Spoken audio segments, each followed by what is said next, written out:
I am Daniel Calleja. I am the Director General of DG Enterprise and Industry. From the 1st of January, DG Internal Market, Enterprise, Industry and SMEs. The DG of the real economy. The DG whose policies have to support growth and jobs in Europe.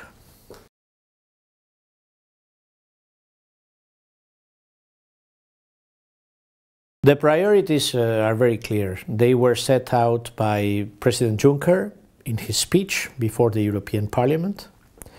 Europe has to deliver sustainable growth, jobs, more competitiveness, more opportunities for young people and for SMEs in the coming years.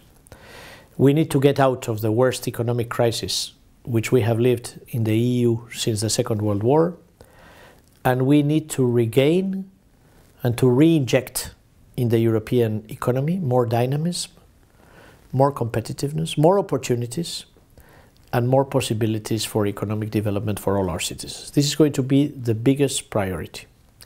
We are going to do this through investment. There will be a 300 billion package. We are going to do this by building on the internal market and removing obstacles which hamper and the barriers to growth.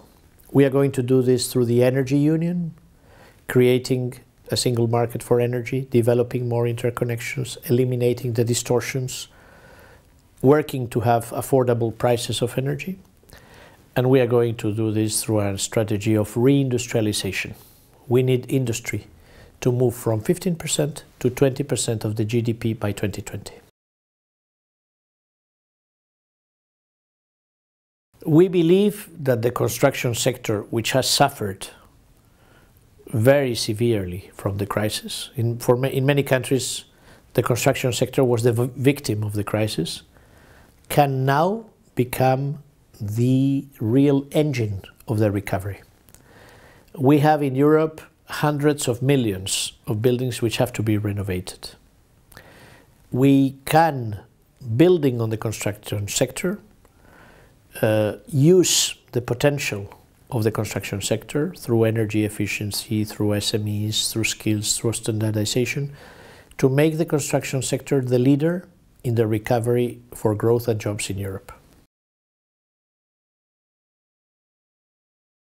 We don't believe that a sector like the construction sector should be regulated or over-regulated. The construction sector, by its own nature, is already very local.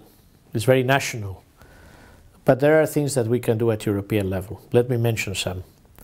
We can work to remove obstacles and barriers to the internal market, to facilitate companies, SMEs, operating in different member states.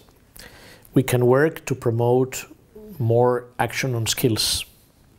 We can work through standards, because standards reduce barriers and facilitate access to other markets. We can work through our EU support schemes.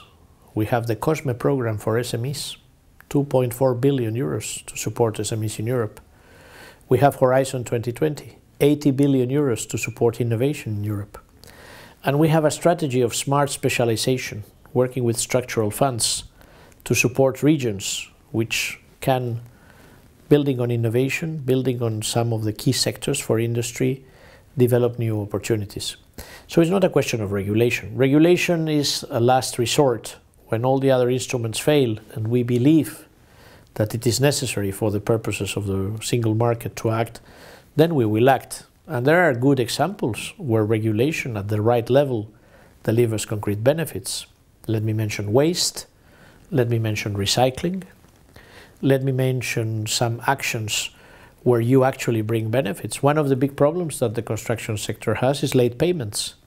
Many small companies are collapsing because they are not paid within the deadlines. Well, the directive, which is against late payments, imposes upon member states the possibility or the obligation to pay within certain deadlines, and this is a big benefit. So we do not want to regulate for the pleasure of regulation. On the contrary, there are other instruments which may be more effective, but I think as a weapon of last resort, if we really need to act to support growth and jobs, it is always a possibility. Well, I would like to say I appreciate very much the excellent cooperation that we have had with the construction sector, with the European institutions, with the member states, but in particular with the European associations, which have been representing the interests of SMEs and the construction sector. We value the cooperation, we value the excellent relationship, and we want to receive your input, because your input is very important for shaping the right policies at European level.